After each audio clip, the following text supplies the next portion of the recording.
Bonjour et bienvenue dans Aux Avant-Postes, l'émission qui cherche un sens au chaos du monde. Le Genius Act, une loi géniale selon le président américain, est peut-être un cauchemar pour la finance européenne. Promulguée en juillet 2025 par la Maison-Blanche, cette loi est censée encadrer les stablecoins. Ce sont des crypto-monnaies ou des crypto-actifs rattachés à une valeur sûre, par exemple le dollar. Le problème, c'est que le Genius Act marque l'avance justement des États-Unis dans ce domaine face à une Europe qui tarde à créer son euro numérique. Alors, quel est le contenu de la loi américaine ? Quels impacts sur la finance européenne ? Eh bien, des réponses avec mes deux invités. Faustine Fleuret, directrice des affaires publiques de Morpho, une plateforme de prêt en crypto, fondatrice et ex-présidente de l'Association pour le développement des actifs numériques, et Frédéric Lacroix, avocat associé au cabinet Clifford Chance, en charge des services financiers. Bonjour à tous les deux. Bonjour. Alors, ce que je vous propose pour commencer, c'est de regarder une petite infographie qui a été concoctée par nos amis de France 3, qui nous présente ce qu'est un crypto actif, et ensuite on verra le rapport avec le stablecoin. On regarde. Comment fonctionne une crypto-monnaie ? Pour le comprendre, il faut remonter aux origines de la première et de la plus célèbre d'entre elles, le Bitcoin. Une monnaie entièrement digitale créée en 2009 avec notamment un objectif, s'affranchir des États. L'euro ou le dollar sont deux devises reliées à une banque centrale chargée de les contrôler et de battre monnaie. Le Bitcoin et toutes les crypto-monnaies sont basées sur un autre modèle. Pas de banque centrale, pas d'État, pas de pièces ni de billets. Une monnaie indépendante, mais particulièrement volatile. Alors, est-ce que justement, le stablecoin, c'est pas le mariage des deux, l'ancienne monnaie et la technologie ? Alors, les stablecoins sont effectivement une sorte de crypto-monnaie au sens où le support technologique est le même, c'est-à-dire c'est émis sur des blockchains et ça circule sur des blockchains. Et c'est vraiment l'intérêt derrière cette nouvelle représentation en fait de la monnaie. On a eu les billets et les pièces, on a eu les représentations dans les livres des banques de la monnaie. En fait, tout simplement, le stablecoin, c'est une évolution, une nouvelle forme de dématérialisation de la monnaie. Par contre, ce qui n'est pas pareil et par rapport à ce qui a été présenté dans le sujet, comme son nom le suppose, un stablecoin représente une valeur stable. Donc, on n'a pas du tout la volatilité qu'on peut avoir sur les crypto-monnaies. Frédéric Lacroix, votre définition du stablecoin. Alors, je crois qu'effectivement, il y a une définition juridique, mais je ne vais pas rentrer dans cette définition parce que ça va ennuyer tout le monde. En revanche, je pense que ce qui est important, c'est faire la comparaison par rapport au Bitcoin. Ouais. Le Bitcoin, c'est juste une inscription numérique, une représentation numérique, mais il n'y a rien derrière. Il n'y a rien. C'est-à-dire que si plus personne n'en veut, vous n'avez rien, même pas une représentation physique comme avec une pièce de monnaie, ou au moins à titre historique, vous garderiez dans votre poche une pièce de monnaie. Le stablecoin, alors c'est pas tout à fait pareil, ça ressemble, mais c'est adossé à une réserve d'actifs qui va assurer la valeur stable sur le long terme du stablecoin. Donc c'est ça, je dirais, la grosse différence et qui doit être retenue. Et là, les États-Unis ont décidé de légiférer. Le président Trump a décidé de légiférer. Et on va l'écouter, c'était en juillet 2025. Et il annonce cette fameuse création de la loi Genius Act, qui signifie en gros établir un cadre innovant pour les stablecoins. On l'écoute. Et avec la signature d'aujourd'hui, nous nous engageons plus encore vers cette passionnante nouvelle frontière. Comme je l'avais promis l'année dernière, le Genius Act crée un cadre réglementaire clair et simple pour établir et libérer l'immense potentiel des stablecoins adossés au dollar. Cela pourrait être la plus grande révolution dans le domaine des technologies financières depuis la naissance même d'Internet. Beaucoup de gens le disent. Je ne sais pas, moi. Qu'est-ce que vous en pensez ? Oui ? Si vous dites oui, je dis oui. Alors, Frédéric Lacroix, qu'est-ce qu'on trouve concrètement dans cette loi Genius Act américaine ? Alors, cette loi vise, comme le disait le président Trump, à établir un cadre juridique clair, simple à comprendre, pour l'émission de stablecoin. Donc il y a, je pense, un certain nombre d'éléments assez importants. La première, c'est de définir ce qu'est le stablecoin. Comme on l'a dit, c'est un actif numérique qui est adossé à une réserve. Donc il y a l'encadrement de cette réserve qui doit être constitué d'un certain nombre d'actifs très solides. En fait, généralement du dépôt bancaire, ça peut être des bons du trésor américain en particulier. C'est surtout l'émetteur doit s'engager à rembourser ce stablecoin en monnaie sonnante et trébuchante pour une parité qui est fixée dès l'origine. Donc il n'y a pas ce phénomène de fluctuation que l'on peut avoir. C'est-à-dire que comme une obligation, quand vous achetez une obligation sur les marchés financiers, vous allez être remboursé à la fin du montant, de la valeur nominale de l'obligation. C'est ce que le stablecoin est censé représenter, en fait donner comme droit au porteur. Et donc ça, c'est ce que le Genius Act dit en fait et impose à l'émetteur. Ensuite, je dirais ce qui est important également, c'est que l'émetteur va être encadré en réalité. Ça va être n'importe qui ne peut pas émettre un stablecoin. Dans le contexte du Genius Act. Donc ça veut dire qu'il va y avoir un agrément, une autorisation qui va être donnée par les autorités américaines pour émettre du stablecoin. Donc il est clair, les émetteurs de stablecoin sont des acteurs privés. Alors effectivement, quand on parle de stablecoin, on parle de monnaies qui sont développées par des entreprises privées. Et ce que le Genius Act fait, comme l'a dit Frédéric, c'est d'imposer des règles à ces émetteurs.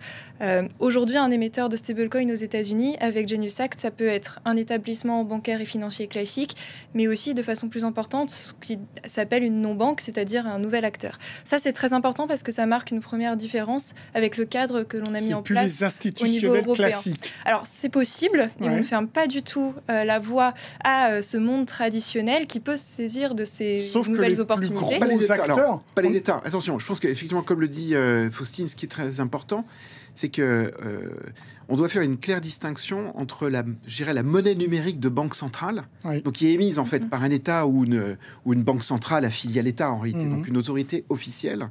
Donc ça, c'est ce qu'on appelle la monnaie officielle, qui peut et qui va servir d'adossement, de valeur de référence pour l'adossement du stablecoin lui-même. Mais en revanche, le stablecoin, alors les autorités sur toute la planète détestent ce terme, c'est une monnaie privée. D'accord. C'est-à-dire c'est un émetteur privé qui l'émet. Et on est d'accord, Faustine Fleuret, que les plus gros émetteurs de stablecoin aujourd'hui ne sont pas des banques. Alors aujourd'hui, si on prend les principaux stablecoins qui sont des stablecoins dollars, parce qu'il existe aussi des stablecoins euros, mais ils sont beaucoup moins importants, effectivement, ce sont des émetteurs privés, c'est Circle, c'est Tether, si on doit donner quelques noms. Et américains. Et américains, qui plus est. Et pour réagir, pour faire le parallèle, ce Genius Act rentre dans une stratégie beaucoup plus globale des États-Unis aujourd'hui pour pousser l'innovation crypto, ce qui n'était pas forcément le cas sous l'administration Biden. Et un des corollaires à ce Genius Act, c'est aussi l'interdiction d'émettre pour la Fed un dollar numérique. C'est-à-dire qu'il y a vraiment une volonté de confier aux acteurs privés. C'est ce qu'il a signé. C'est une nouvelle, tout à fait. Dès janvier 2025, quand il est arrivé, il a signé un executive order, un décret interdisant à la Fed de proposer une monnaie numérique. Et donc ça, c'est aussi extrêmement important de le souligner, parce que c'est une approche totalement orthogonale à ce qui a été pris en Europe. Donc aujourd'hui, les États-Unis font confiance à leur secteur privé pour développer ces nouveaux outils qui vont être extrêmement importants pour le développement de ce nouveau système financier grâce aux technologies blockchain. Parce que tout simplement, le stablecoin, en fait, c'est le nouveau carburant de ces services financiers. Avant, il y avait le dollar, l'euro dématérialisé qui permettait de rendre des services bancaires et financiers d'une certaine façon. Aujourd'hui, avec les blockchains, on peut les rendre de façon plus efficiente et c'est pour ça tout l'intérêt d'avoir ces représentations de dollars principalement, parce qu'aujourd'hui, c'est une hégémonie du dollar, malheureusement, encore dans ce nouvel 90% des stablecoins sont en dollars. Tout à fait, même plus. Avec, et dans les blockchains, et dans un très petit nombre de blockchains. C'est Ethereum en particulier, qui est vraiment la première blockchain qui est utilisée pour ces stablecoins. Et il y a un objectif politique, je veux dire, une arrière-pensée politique en se disant, du coup, le monde va continuer à acheter des bons du trésor, du dollar américain pour assouvir le besoin de déficit et de dette américaine. En tout cas, tout l'indique dans à la fois le nom de la stratégie américaine, puisqu'on parle du leadership américain dans la finance digitale, et dans le nom même de la réglementation des stablecoins américaines, qui est de guider et d'établir l'innovation. Le G, c'est guiding. Guiding and establishing national innovation in US stablecoin. Donc oui, l'intention est vraiment très claire, c'est que cette réglementation doit promouvoir l'innovation, parce que au demeurant, quand il n'existait pas cette réglementation, c'était un environnement extrêmement inconfortable pour les entreprises qui ne savaient pas trop sur quel pied danser. C'est-à-dire que sans réglementation, on ne sait pas dans quoi on navigue. Et souvent, il y a des régulateurs qui pouvaient rattraper... Oui, mais puisqu'il est adossé à une monnaie sûre. Oui, mais l'actif numérique lui-même, on ne sait pas ce que c'est. Vous voyez ce que je veux dire, c'est que la monnaie, on sait ce que c'est. Il y a une définition légale. En revanche, le stablecoin, il n'y en a pas. Donc, ils avaient besoin d'encadrer. Et je pense qu'effectivement, c'est vraiment l'approche. Aujourd'hui, comme on le disait, les plus grands émetteurs de stablecoin sont américains. Et ils étaient dans un vide juridique. Donc, en comparaison et dans une approche extraterritoriale de la réglementation américaine, ça pose un sujet. C'est-à-dire que ces stablecoins peuvent être captés, et comme aujourd'hui, ça a été le cas avec Circle pour son Eurocoin, Circle a été obligé de se soumettre à la réglementation européenne pour pouvoir continuer d'émettre son stablecoin euro. Pas le US. Et donc, mais ça peut arriver si les réglementations dans d'autres pays imposent finalement une réglementation particulière qui chasse finalement l'absence de réglementation aux États-Unis. Donc aujourd'hui, ce qui est intéressant, c'est que cette réglementation américaine va pouvoir servir de vecteur finalement extraterritorial pour asseoir d'une certaine façon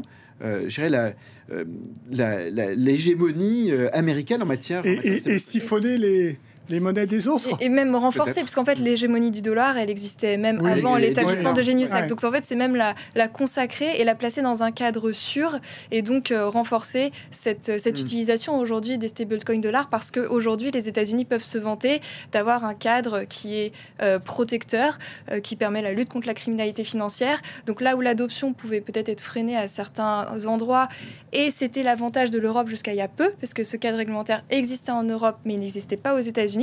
Aujourd'hui, les conditions sont totalement changées. Ça veut dire qu'il n'y aura pas de e-dollar adossé à la Fed? En tout cas, ils ne joueront pas cette carte-là, contrairement aux Chinois. Alors, contrairement aux Chinois, et puis à l'Europe. L'Europe a poursuivi à la fois avec le règlement MiCA, qui encadre en fait les actifs numériques privés, d'accord, et un projet de règlement euro, et qui correspond à un projet aujourd'hui qui est développé par la Banque Centrale Européenne, d'avoir un euro numérique, qui est la monnaie numérique de Banque Centrale. Et comme vous l'avez expliqué tout à l'heure, avec l'executive order de Donald Trump, cette voie-là est fermée à la Fed. Et donc les conséquences, c'est quoi? C'est que on reste sur du dollar classique, qui ne sera, lui, pas forcément effectivement émis sous une forme numérique dans la blockchain. Ça peut être en revanche dans la forme numérique classique que l'on connaît. Mais politiquement, ils ne pourront pas maîtriser les stablecoins?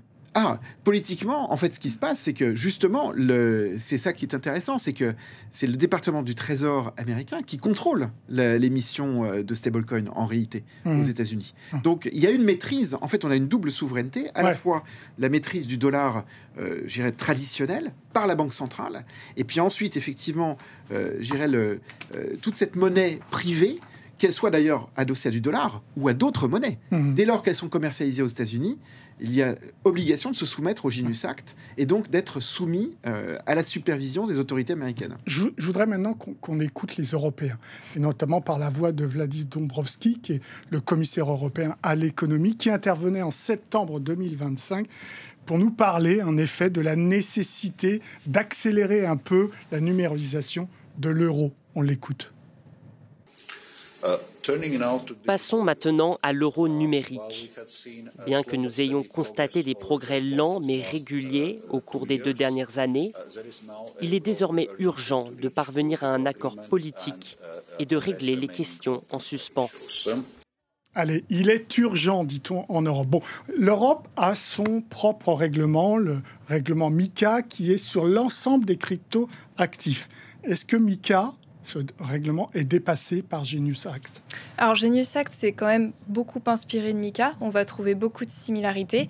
MiCA va effectivement plus loin, comme vous le disiez, puisque ce n'est pas que l'émission des stablecoins et leur échange sur les plateformes qui est encadré. Ce qui est intéressant de noter, c'est que Genius Act a été mis en place extrêmement rapidement. Quand on parle de MiCA, on parle d'un process qui a duré de septembre 2020 à sa mise en place en tout début d'année, même 2025, début 2025, là où le Genius Act a pris que quelques mois. Mais derrière ça, je pense que ce qui est intéressant de noter, c'est l'intention. Et c'est pour ça que c'est un peu frustrant d'entendre parler d'urgence, parce que si on était vraiment dans l'urgence de pallier à cette hégémonie du dollar qui est déjà installée, en fait, on ferait comme les États-Unis qui ont une approche extrêmement pragmatique, de voir qu'ils ont un écosystème de stablecoin privé dollar très puissant et qui vont le promouvoir. En Europe, ça fait des années qu'on a des projets de stablecoin euro qui veulent se développer, qui sont portés pas forcément par des banques, mais par des nouveaux acteurs et qui n'ont pas du tout été encouragés. Et au contraire, l'approche du règlement MiCA européen, c'était plutôt de freiner ce développement de stablecoin euro pour, à côté, promouvoir l'euro numérique. Mais s'il y a urgence, l'euro numérique, c'est pareil. Ça fait des années qu'on en parle. Il sera mis en place, s'il est mis en place dans des années, alors qu'on avait ces stablecoins euros. Il fallait juste encourager. Choisir, c'est renoncer. Donc là, on a l'impression que l'Europe ne choisit pas. Non, justement, on ne choisit pas, exactement. D'une certaine façon, on ne ferme pas la porte aux stablecoins. Non, parce qu'il y a un certain nombre de banques européennes qui ont lancé... Et MiCA le permet, mais les conditions, en fait, pour les émettre sont tellement contraignantes, en réalité, que finalement, les initiatives sont quand même assez freinées, comme le dit Faustine, c'est très clair.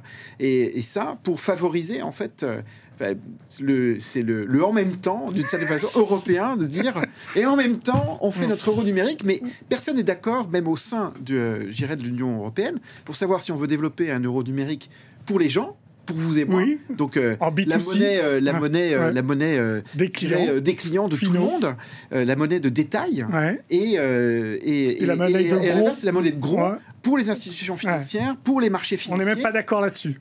Alors que là, effectivement, je dirais, sur l'euro numérique, la question qu'on peut se poser, c'est de savoir quelle est l'utilité d'un euro numérique. Quand vous pouvez payer avec votre téléphone, je dirais avec un virement instantané, quelle est la différence entre la monnaie scripturale, la monnaie qui est dans les comptes bancaires, que vous faites mouvementer par des virements, de façon immédiate, et un euro numérique qui va être tenu dans un wallet dans le téléphone et qui aboutit au même résultat. Donc, dans l'esprit des gens, je pense qu'il y a une difficulté à comprendre quel est l'intérêt de cette monnaie numérique. Aujourd'hui, le stablecoin, c'est 250 milliards de dollars. On annonce en 2030 la capitalisation 1000 milliards de dollars.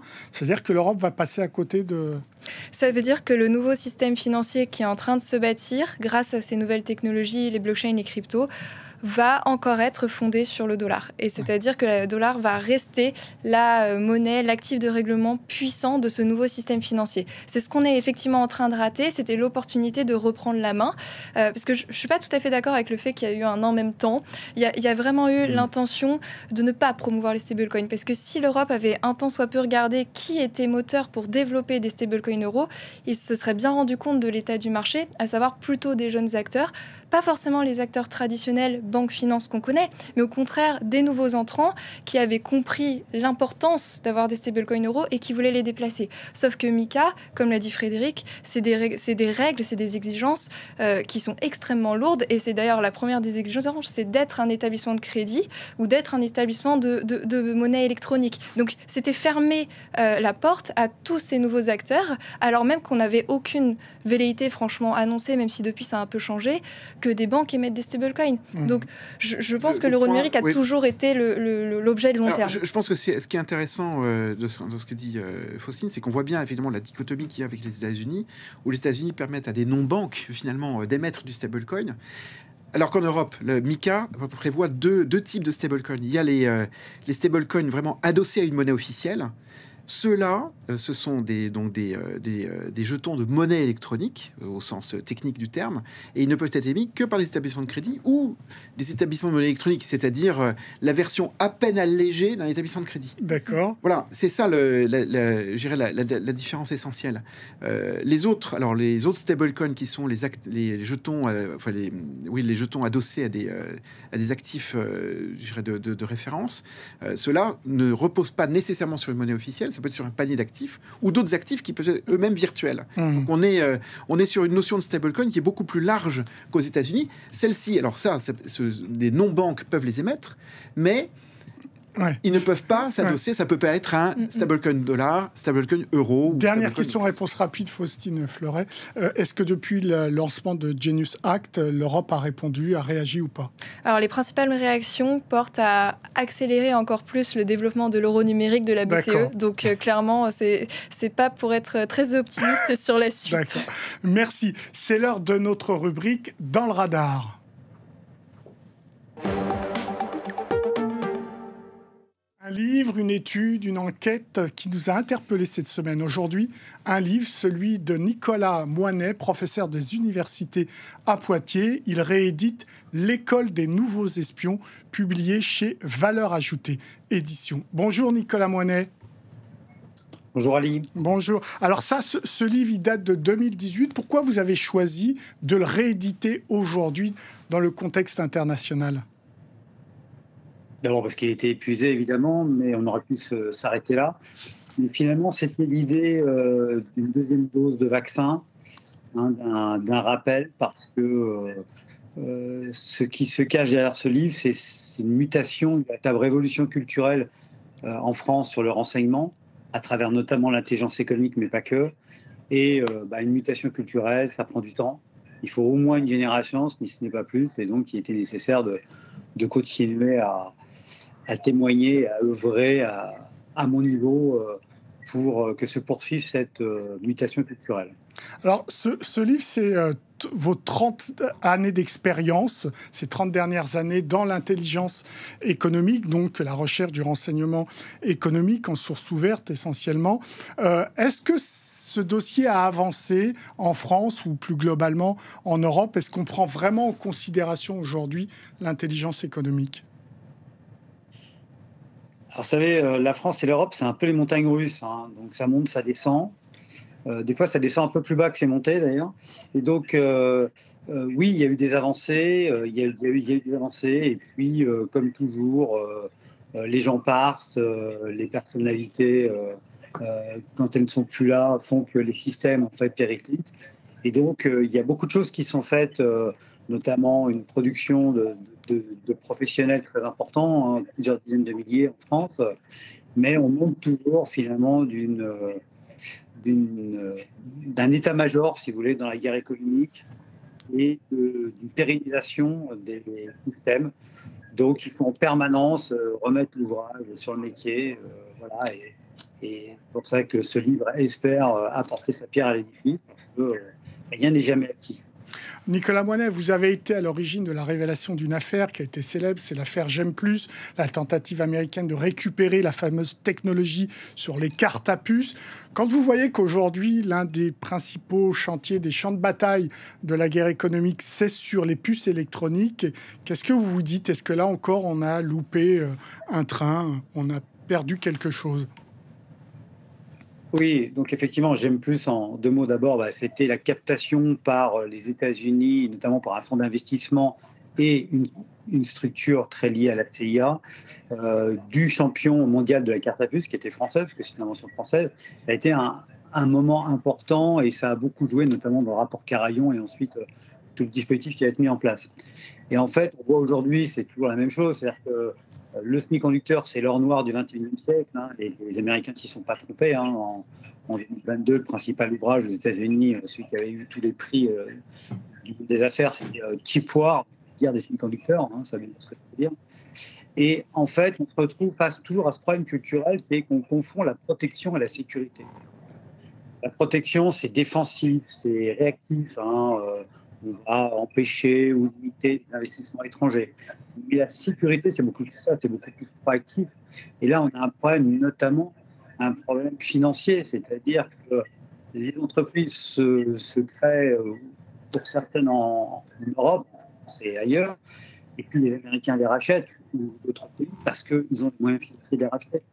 Et là, on a un vrai souci de financement de l'innovation et de passage, en fait, de Startup Nation à une nation qui fait une puissance économique importante. Vous avez cité, Nicolas Moinet, les fameux rapports. D'abord celui de mars 1994 qui crée le concept d'intelligence économique en France. Puis après les rapports Carayon, le député qui s'est penché sur ces questions-là. Il y a un dernier rapport d'un député qui s'appelle Christophe Plassard qui est sorti récemment. Vous trouvez évidemment qu'il a toutes ces vertus de mettre en avant la problématique de l'intelligence économique, mais vous regrettez qu'il soit trop focus sur l'industrie de défense. Oui, alors c'est quand même une avancée, hein, on ne va pas s'en cacher, ça a été quand même un plaisir de voir qu'enfin le concept de guerre économique était repris par un rapport parlementaire, donc ça c'était tout à fait positif. Par contre, effectivement, la limite, voilà, mais c'est pas négatif, simplement qu'il faudra dépasser ça. La limite de ce rapport, c'est qu'effectivement, il se concentre sur la base industrielle technologique de défense, qui est essentielle, bien sûr, aujourd'hui, mais le problème n'est pas que là. D'abord parce que les technologies sont duales, d'une part, et puis aussi parce que c'est toute l'économie qui a besoin, en fait, de comprendre que la guerre économique existe et qu'il faut s'armer beaucoup plus, de manière beaucoup plus importante qu'aujourd'hui dans cette guerre économique. Protéger, sécuriser, mais aussi être un peu plus offensif. Sinon, on ne cessera de s'appauvrir, comme le montrent tous les indicateurs aujourd'hui. Votre dernière question rapide, votre bouquin parle des nouveaux espions. Est-ce qu'aujourd'hui, vous avez le sentiment que les services de renseignement français et européens s'intéressent à ces questions ? Oui, là, de ce point de vue-là, il est très clair qu'il y a eu une vraie avancée du côté du renseignement, en tout cas français, européen, c'est plus complexe, hein, ne serait-ce que parce que les pays européens n'ont pas les mêmes intérêts économiques et stratégiques, n'ont pas nécessairement en cas. Mais de ce point de vue-là, oui. Mais attention, le renseignement est l'affaire de tous, et notamment le renseignement économique. Et les services de renseignement ne peuvent pas tout. Merci beaucoup, Nicolas Moinet, pour vos réponses. Merci beaucoup à tous les deux également pour vos réponses concernant le stablecoin. Aux avant-postes, c'est terminé. Vous pouvez retrouver cette émission sur france24.com, sur nos réseaux sociaux et sur nos podcasts. Au revoir.